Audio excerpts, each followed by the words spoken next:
Maktab bolasi dasturchi bo'la oladimi? Qanaq Shersdagi maktabda o'qiyotgan paytlari ITni o'rganib, hozir yurtimizdagi eng katta IT kompaniyalaridan biri Uzinfocomda ishlayotganlarini aytib beramiz. Shersdagi yoshligidan texnika va ITga qiziqib kelgan ekanlar. Ishtiyoqlari kattaligidan texnikalarini motorini olib, o'zi yuradigan mashinalar ham yasagan ekanlar. Dasturlashga qiziqishlari 9-sinfda uyg'ongan ekan. O'zlari internetdan ko'rib birinchi kodlarini yozgan ekanlar. Bir kuni maktabda sinfdoshlari qanaqadir video ko'rib o'tirganiga ko'zlari tushib qopti. Nimaligiga qiziqsalar, dasturlash videosi ekan. U videolarni o'tkazib olib, ITni qo'shimcha o'qishni boshlabdilar. Bu sohani zo'r bilib olib, ishga tushib ketishlariga 5 yilcha vaqt ketibdi. Qiziqishlari katta bo'lgani uchun ipidan ninasigacha o'rgangan ekanlar. Har xil joylarda tajriba yig'ib, oxirgi 1 yildan beri Uzinfocomda ishlab, agroplatforma kabi katta loyihalarga hissalarini qo'shyaptilar. Bu darajaga chiqishingizga 5 yil vaqt ketibdi. Buni tezroq qilish iloji yo'qmi deb savol bersam,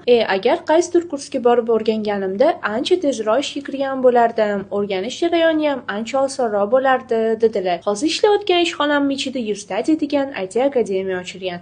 O'shdagi kurslarni o'qisanglar kamida 1-2 yilga natijaga chiqish vaqtinglarni qisqartirsanglar bo'ladi, deb qo'shimcha qilib qo'ydilar. Qanaqa kursligini bilmoqchi bo'lsanglar, izohlarda plus belgisini qoldiringlar.